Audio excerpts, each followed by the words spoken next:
Hi, welcome to the original poem guide. That's me, the original poem guide. Don't forget to click like, subscribe to both your friends. Today is something else, a little experimental. It's a preamble to something I think is going to be longer, but the preamble stands on its own. I think we'll talk more after. It's called Illinois, the Preamble. I was talking to an old friend of mine, a good man, though we rarely agree.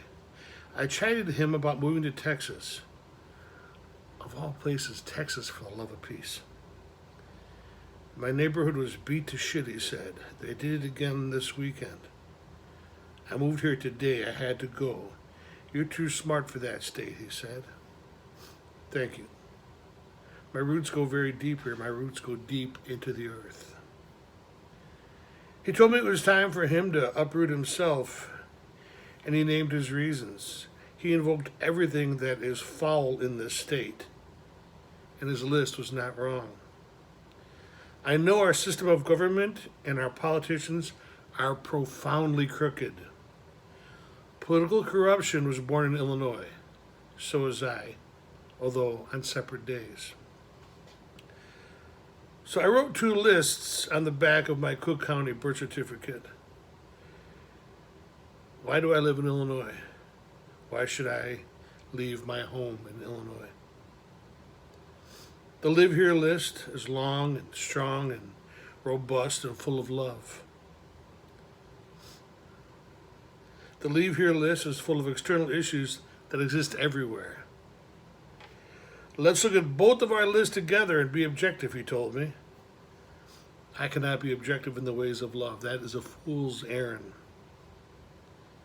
So I live here in Illinois. I grin and I bear it and I pray like my ass is on fire. This is my home. I will be here where my better angel can find me if she needs me.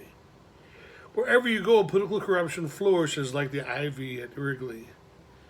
It does not matter which party is pulling the strings on any given day. The strings are always going to get pulled, whether here or Texas or Maine. I have an amazing life here, I try to tell him. He won't listen.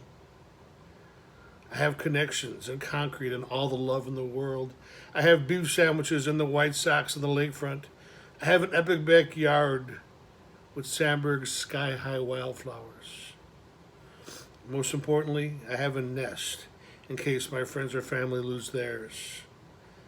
I want to always be sure to have that for them in these uncertain times. He pressed on with his singular expression of disbelief at my naivete. This is the guy who left Illinois for the political utopia known as Texas.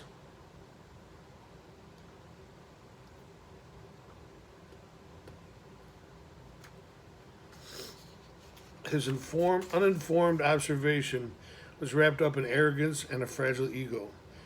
He couldn't grasp that we were just different in our expectations of our homes. His own superiority issues didn't allow that we were just two different people.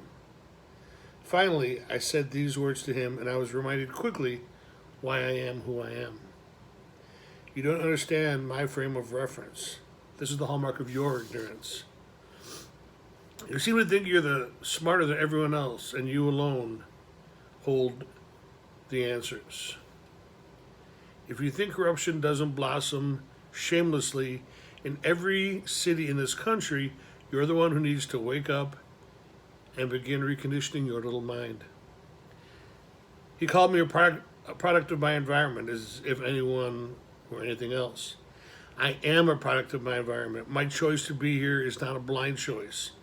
At the very least, I'd rather fight the devil I know than the devil I don't know.